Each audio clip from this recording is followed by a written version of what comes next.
Well, welcome, Bryn.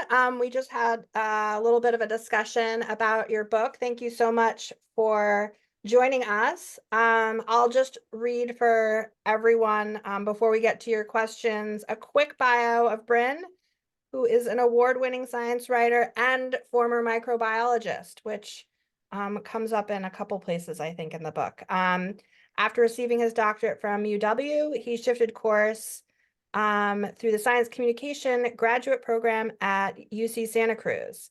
And since then, he has accumulated more than 2 decades of science journalism experience, and he lives in Seattle.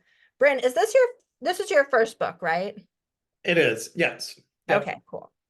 Well, we have some questions for you already. I don't know if you wanted to say anything before we get into those questions from everyone here. No, the only thing that I would say is to thank you and Ian for setting up the book club. It's such a wonderful idea, and I can't wait for next month for Michelle's book and then the subsequent authors. So yeah, thanks for having me. And any question is fair game as far as I'm concerned. I mean, I know the answer, but you can ask away. Fair enough. What I'm gonna do, just in terms of format wise, is I'm gonna read people's questions that you've dropped into the chats, and Bryn can answer. But if you have like a follow-up question or clarification, the question asker, just go ahead. It's not like we have 25 people here. I think it's fine if you want to just jump in and ask, a follow-up or clarification to whatever Bryn has said. Okay. So first question is from Dennis. What was your process to keep track of all your research and references so you could easily access the information when you actually wrote the book?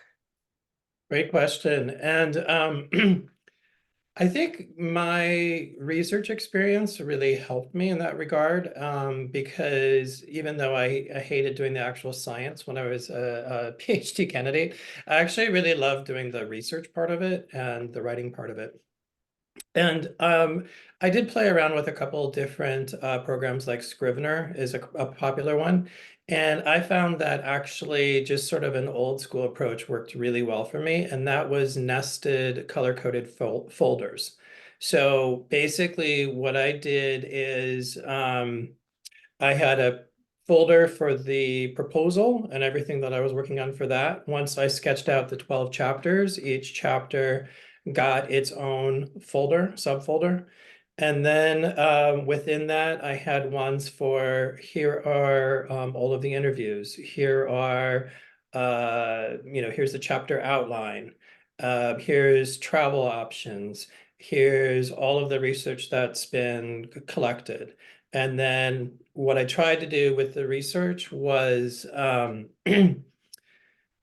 if I could, to actually have a PDF version of it, not just a link, because as I discovered, a lot of links can go bad. And if you just have the link and it's been 5 years and then you go back and the link doesn't work, I mean, you can go to things like the Wayback Machine to try and see if you can retrieve it. But some of those links were broken and I couldn't recover those. So wherever possible, I try to either have the actual PDF, or if I had read it and summarized it, I had that and then a note to myself like, okay, I've already gone through this. This is everything that's useful for me, so I don't have to go back to it again. But yeah, so it was really a lot of attention to color coding and folders. So, green, things that I've already completed, yellow, things that are that I need to check, red, leads that didn't pan out, or researchers that, didn't get back to me or weren't available for whatever reason. I had a couple other colors as well. I think ones were travel opportunities. But yeah, so that actually, and that worked really, really well for me. So, the whole Flush project now is, it's like folders within folders within folders. But I know how it works. And so I can retrieve things. The one other thing I would say about that is, for anyone who's contemplating a project like this, I can't stress how important it is to actually footnote everything from the beginning. because it is so hard to go back and find those the source of that information. And if you're going to have fact checkers, they want to know that information, and so you will save yourself so much grief, even though it's a hassle. So I actually did an endnotes thing. So everything that I wrote had an endnotes at the very end of it, because it was less disruptive for me than having at the end of every page. So it was just at the end of every document. But those footnotes then traveled through every version of the document. And the only time that they weren't attached is if, for a couple of versions, my editor wanted, like a cleaner version, that she could look at. But having that from the get-go is going to save you, it's going to save you so much trouble, because there are a couple of places where I didn't do that, and it was such a nightmare trying to. And in a couple of places I couldn't. I had to come up with a different example because I couldn't find where I had come up with that. And if I can't trace the source, then it's not reliable. So anyway, yeah, great question. Hope that helps. Great. Next question is from Michelle. What inspired you to write this, and at what point did you know you had enough for a book? Um, so the inspiration from this actually came from a feature story that I did about 10 years ago for a British publication called Mosaic. And it was a fantastic publication. Sadly, it has since gone defunct. It was funded by the Wellcome Trust. And I had a fantastic editor. And this was actually the very first feature that I did for her. And I had proposed this. I had seen like a small little news item. I got really excited about it. I wanted to geek out on the microbiology of it, and just the idea that medicine was taking this ecology approach with all the benefits, but then also the messiness of like, how do you regulate an ecosystem of microbes, right? But at that point, there were already a lot of indications about how crazy effective it was. And so I was really excited about that. I was also really interested in the disgust element and how disgust was killing people, literally. Um, and so I wrote this for Chrissy, my editor, and for Mosaic, and it got a lot more attention than I thought it would. And so that got me thinking, like, and what if there's more to this? So I started collecting um, other stories and other news items, and then kind of parceling them out, like, oh, hey, I wonder if this could be a chapter. This is really interesting. And I ended up going back and looking, and then I think at that point I had like 14 different chapters that I had kind of sketched out in my mind. Two of those subsequently bit the dust for good reasons. One, because the book would have been way longer and probably less cohesive if they were in there. But at that point, and the fact that I just couldn't stop talking about it, I knew that there was a book there. And when I would talk to people, they would ask me a lot of questions. There was a small minority of people who would be like, ugh, that's gross. But there were more people who were like, that's gross and so fascinating, tell me more. And so, yeah, so I think at that point I realized, okay, there's something here. And so then I really, a couple false starts, but then committed myself to really doing it. Um, I'm gonna skip over Chris's question just for now, but definitely want to come back to it just because Melissa asked, and I think it follows along nicely to what we've just been talking about. When you were talking about so she wanted to know, how did you decide to organize the book, and what was the writing and rewriting process like? And that sort of, I want to piggyback on that to ask what you did leave out and how you decided to, which is sort of how it goes along with the organization. Yeah. No, great question. Thanks. So the way that I worked, it was a very collaborative process with my editor, and I know that that's not always the case, so I feel incredibly fortunate. She's amazing editor, and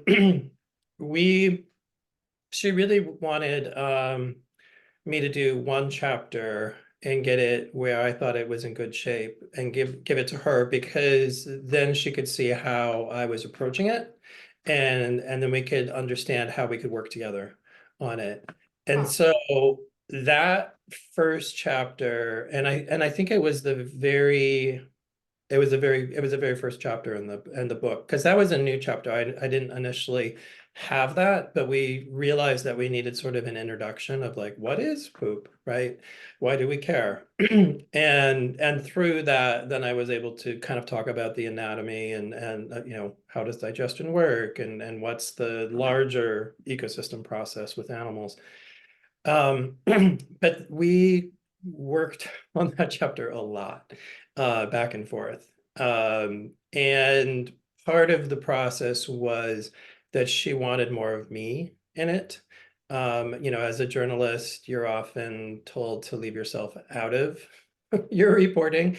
But for a book, she very much wanted me more in it as kind of like the trusted tour guide who is going to help readers.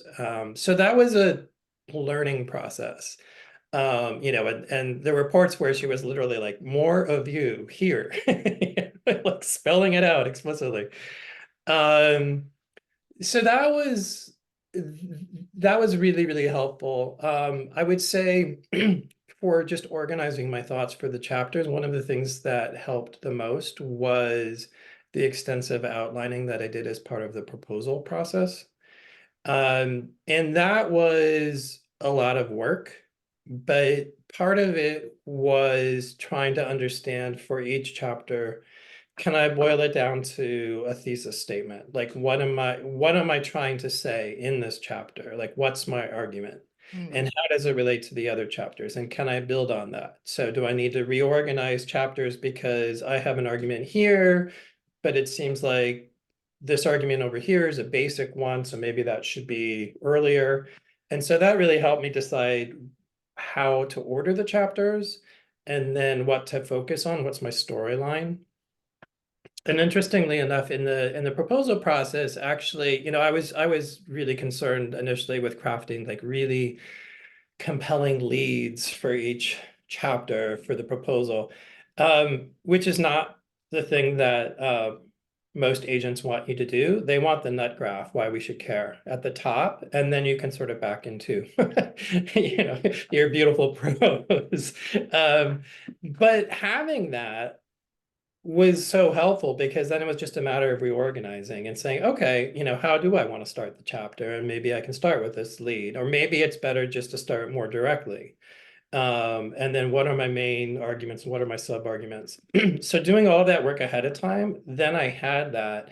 And then I could start filling in the pieces in the outline and saying, oh, I have this chunk of reporting from Cuba. This goes here. I have this other chunk of reporting from Oregon. This goes here. And then I could see, you know, where are the big gaps? Where do I need to focus? So that was really, yeah, that was really helpful. But I mean, having an editor who was very um hands-on in a helpful way, like a very constructive way, was great. And you know, so I think I was very lucky in that regard. And what did you decide to excise? And what did you Oh, do with that material? Did you end up selling it for magazine pieces, or is it just extra?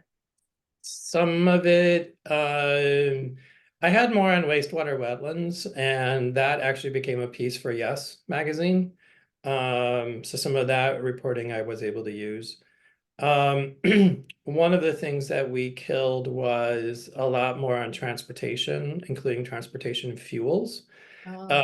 just because my editor really liked the way that I had the energy chapter, and going on a tangent more on sort of like the history of transportation fuels and how this fits into it, she felt was going to divert too much focus from the main point of the chapter. And so we killed most of that. Um, you know, the point was basically like, if you go back in history and you look at some of the early engines, they were basically built for like vegetable oil, peanut oil, you know, so it was basically initially they were constructed for organic matter to be the Mm. fuel source. And then, the industry shifted away from that. So part of it was the point of just like, there's a precedent for using, biomass for fuels. And so I think we still made that point, but yeah, we lost a lot of that material. Um, there were other I did some reporting in Guatemala, which just didn't really fit with it. And so I haven't decided what to do with that yet. And then I did more reporting in Colorado on the dearth of public restrooms, which I may actually use for another project. So yeah, yeah. I think, and that's the other thing. Like, so in each chapter, I had a big over matter document. And so everything that was extra, that was cut, that was excised, went into that, as well as things that I couldn't find a home for.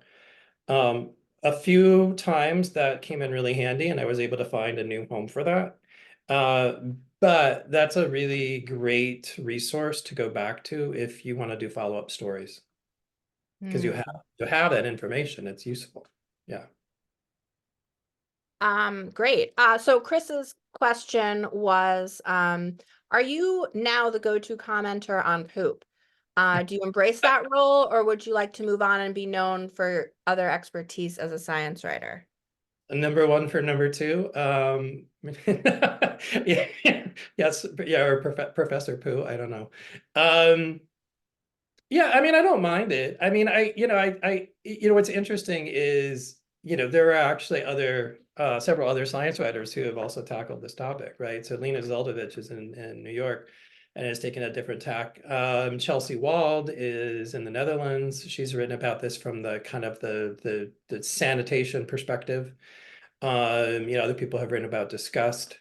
So I think what's cool is that there's so much there, that there actually wasn't a lot of overlap. I was worried that we were going to be kind of rehashing a lot of the same information, and and we discovered that we were writing the book at the same time. Basically, it was just sort of like a chance encounter at a meeting, and I asked Lena, "Hey, what are you working on?" And I'm writing a book about poop. Oh my God, so am I. So I didn't read her book before I finished mine because I didn't want to be influenced, and I was also concerned about then, some of that gets squirreled away, and then it comes, so I didn't want to be repeating information that she had already put out. But it was interesting. I mean, that the books are very complementary. We've had a couple of joint appearances, including a symposium or a session at NYU. Um, but yeah, I mean, I think it's interesting. I mean, I actually would love to do more speaking about it. And one of the really, really interesting things is that when I've gone to book fairs or other meetings, that people will come up to me and talk to me in very personal terms about some of their health issues, because I guess I'm a safe person to talk about that with. And so, I mean, it's kind of funny, but also it's kind of heartbreaking, right? Because there are a lot of people who have, serious health issues, and they just haven't felt comfortable talking about it with people. And that kind of goes back to the idea of disgust can kill, right? So yeah, so if I can be that person for someone, then yeah, I'm all for that. But yeah, I think certainly what's cool is I've been able to connect with a lot of nonprofits since the book came out, dealing with sewage issues, dealing with wastewater, dealing with composting, dealing with other kind of related um, things on the wash. Was it water? I always get the acronym wrong. Water, sanitation, hygiene. There we go.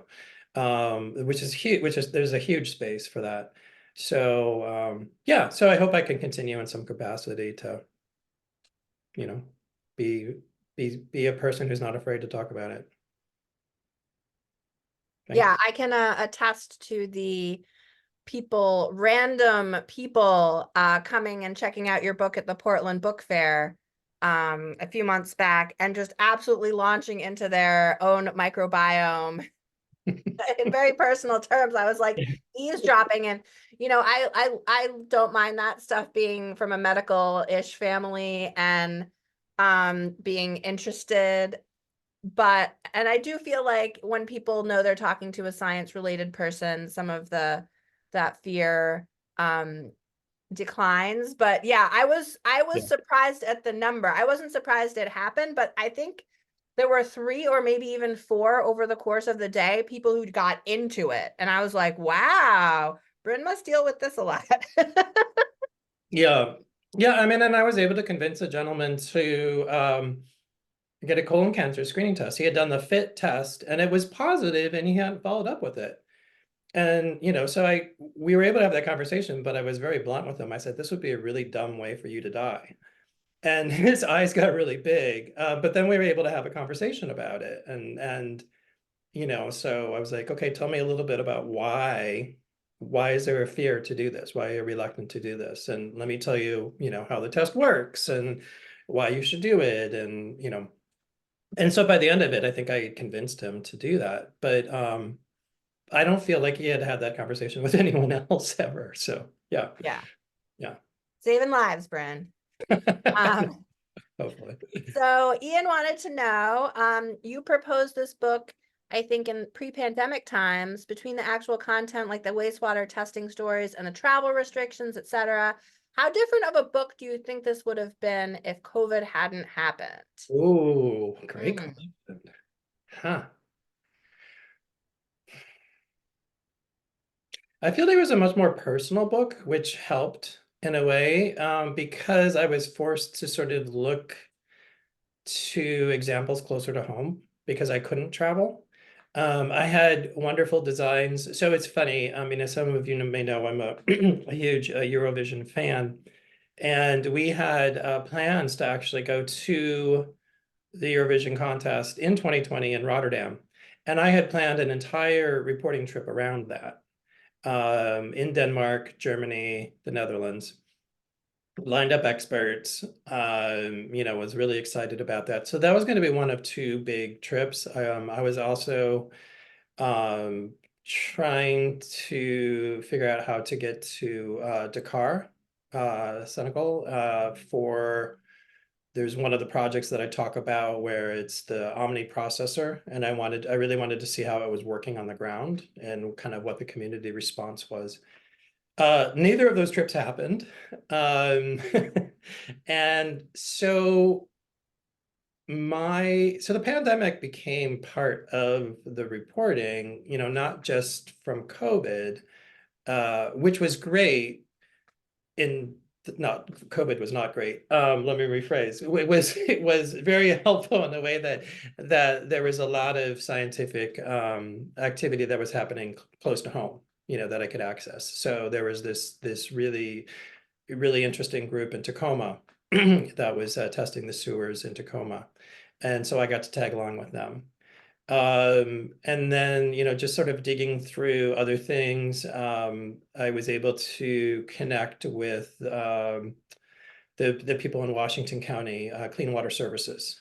And that was kind of a bonanza because, it was the reuse of water, it was reclaiming of, some of the nutrients, phosphorus, the wastewater wetlands was really prominent from that. So that was a really, really helpful trip, but it was also somewhere where I could get to and we could distance and I could stay in my own little Airbnb and be safe. But the other thing was pandemic gardens became a thing. And we had already talked about having a garden. And it just so happened that our front yard was being redone at the same time. So we would have space for that. And so I decided, well, hey, we're doing this. And I'm, trying to get people more interested in this and not being grossed out by the idea of using waste as a fertilizer, which nature has done for, you know, eons.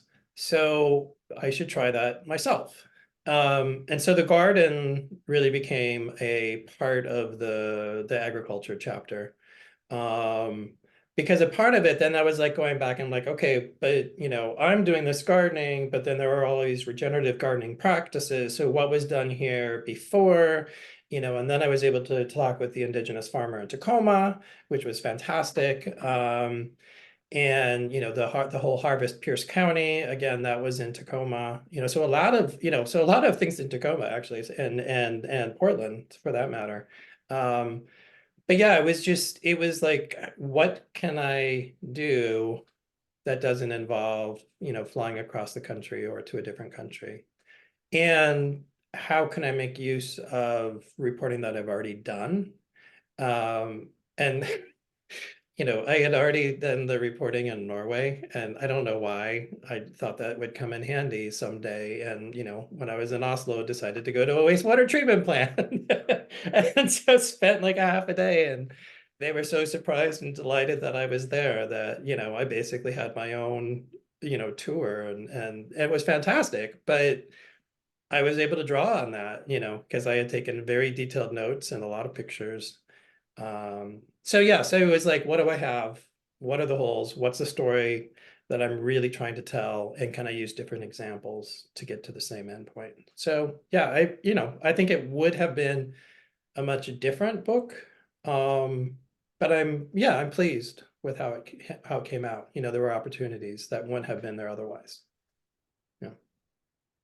Yeah, we noted in the first part of the discussion that it did seem like you really utilized all the resources in this area or bioregion. And I think that lent a real specificity to the book. You know, you talk about Lena's book.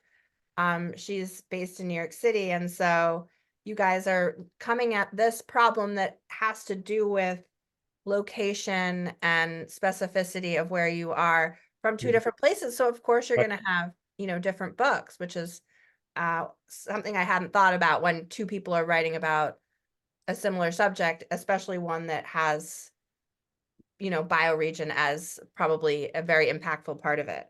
Right. Um, so did anybody else have any other questions? I have one more for Bryn. Anyone else or thoughts? I didn't miss anything, did I? No. Okay, so yeah, I wanted to say first of all that I loved all the personal anecdotes. And it's funny that the gardening one was one that came up later because I really felt I don't know, like I could picture it so well, and I really appreciated that. And I loved picturing you in all of these different places because your editor had said write yourself in when you were like visiting a place or doing that more classic reporting that one wouldn't expect, and you weren't necessarily writing about yourself visiting this specific treatment plant or whatever. I could still imagine you as the reader doing that thing because of the previous stories. So I was like, oh, that's really interesting. I hadn't thought of that's why that's useful. It even then, as the reader, becomes more enjoyable as long as I guess you like the person when you're not in the the place where they're specifically talking about themselves, they still come through the rest of the reporting. And I really, that was like an important realization for me as a writer because I'd always been very hesitant to put myself in. And now I'm doing that. And I've been feeling a little weird about it, but I'm like, oh, I get it now.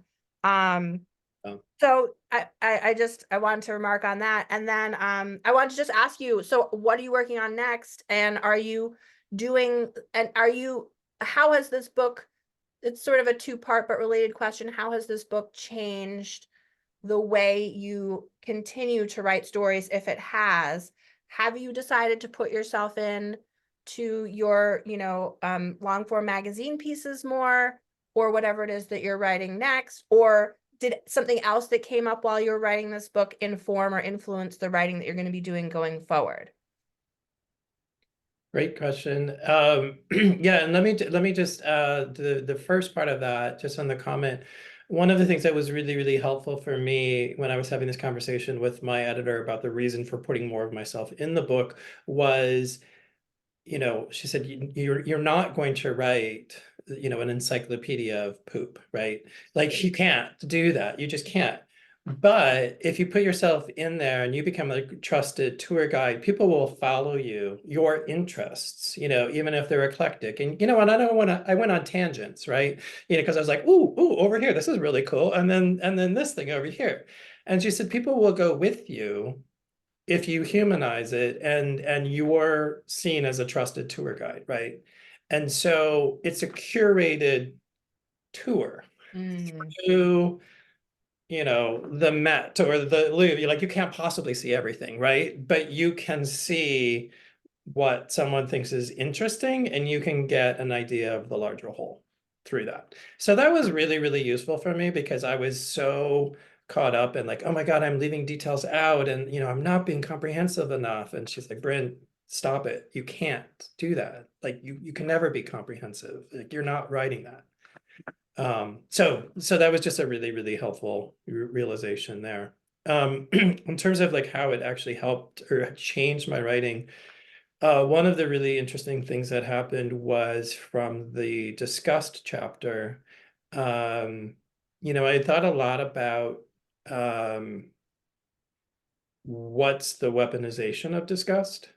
mm, And I've ended up doing some op-eds on that. Like, how is disgust actually used against people, or groups of people, or specific people, and what's the history of that? mm, Because it's such a powerful emotion, right? And so I got really interested in that. And so I did an op-ed for Scientific American about that. And then I actually I wrote another book chapter on fighting back against book censorship and book bans, and how disgust is a weapon that's used as part of book banning campaigns. And so that was a really interesting so I've kind of done a side movement from some of the chapters where, it's led to a project and it's led to another project where I'm kind of expanding on some of the themes that I explored, that aren't necessarily directly related to poop, but related to some of the larger concepts. So that's been really interesting. I feel like uh, because as part of the book publicity, you do op-eds. I feel like I've given myself permission to be more opinionated mm. and some of the things that I do, and that may limit, where I can write. But I also realize that there are important things to say. And, if I have a platform, even a small one, I want to say them. And so that was a nice realization. So I've done a number of op-eds. Um, Many of them were specifically book related. But another thing that I've gotten really interested in is misinformation and disinformation. And that came across in some of the reporting I did for COVID, both before the book and then also because I was doing some reporting for the Daily Beast and the British Medical Journal on the COVID pandemic, which completely very different readerships, but were both very useful and kind of framing that. And then when I was doing a lot of the research around even the wastewater epidemiology, realizing that there was a lot of misinformation and disinformation about that too. So that's become another little thread that, I sort of pulled, and let's see where this goes. So yeah, I mean, it's kind of cool because you don't know, where some of these side projects will lead. But they've actually been really gratifying. So, That and sounds that's what I'm doing next. I still have like 10 stories that I want to do that are related to the book and that I just haven't had a chance to do. And I'm in the early stages of thinking of a second book. So, yeah. I was gonna say, are you feeling the pressure from your editor or agent or yourself on that? Or It is. am I Well, adding to it? I'm sorry. no, not at all. I mean, we had a conversation about that because I was just throwing out ideas, and we were at was it the American Association for Healthcare Journalists meeting in St. Louis last year, and she was on a panel with me on book writing, and we ended up walking to the arch and had an hour-long conversation about another book idea, and realized at the end of an hour we were still talking about it, and so we're like, okay, let's see where this goes. But you're Yeah. not talking about it yet. Oh, I mean, it's Okay. going to be related to urine. Okay. So yes, number two book on number one. Oh But man, I love it. a slightly different focus, but one on kind of looking at the history of control and controlling our own bodies and trying to control other people's bodies, and kind of the the flush again, yes. Yes. Uh, but more of like a social history. There'll be a lot of science in it, but there's a lot of disasters that have happened, from the war on drugs, and from, misdiagnoses and excluding people from public spaces based on basic bodily functions and where they're allowed to go. So there's a lot of material. Yes. So yeah. So that's still early in development, but you And know, lots of good history too. Like I know one of the things was that women were really prevented from having a lot of movement outside their homes because they couldn't just pee in the street, or at least they, weren't supposed to. it's still And happening. so that's where like public bathrooms came from. What little I know of this. And yeah, I I mean, mean, this stuff has like social and cultural, huge cultural import. yeah, I mean, it's a major plot line in Hidden Figures, right? In the movie. Oh, I mean, and Scientific American just did something on women doing field research and how there were not safe places for them to go. So, we have a long and sad history of excluding people from public spaces. And so it seems pretty fundamental, but I mean, it's crazy that it's still as much of an issue. And the Seattle Times just did a series on this, on why are there so few public restrooms in the city, and they had more reader responses to that series than to anything they have ever done. So people feel very strongly about it, and a lot of people are like, this is why I don't go downtown. So well. they are literally being shut out of public spaces, because there's not a place for them to do what is just a basic bodily function. So yeah. So anyway, so there is a lot there, but yeah. So that may be, yeah, number two and number one. Awesome. Well, that ties in really well to, I wanted to just read a really short passage that I thought was very powerful, relates to what you just said, and I thought might be a nice way to close up our very first book club. Um, you wrote in the introduction, after you talked about thinking about what's valuable, which I thought was brilliant, and I kept coming back to that as I was reading each chapter. You a little bit after that wrote, if we understand that we are intrinsic members of the natural world, that we're literal conduits between the inner ecosystems within our guts and the larger ones all around us, it may help us embrace our essential roles as caretakers of both. Becoming better stewards may require new ways of thinking about conventional regulations and infrastructure that no longer fit the changing landscape. It also may require rethinking how we measure and talk about value and progress. And I loved that first line, especially the literal conduits between the inner ecosystems of our guts and the larger ones around us. I envisioned like an Alex Gray painting of that idea, but like maybe in the colors of this book or something. I don't know. I just had this very strong visual image, and I was like, Yeah. wow. Because the microbiome came up several times. And I kept thinking about connecting our guts to our ecosystems, and wow, just such a powerful idea. So thank you. Yeah.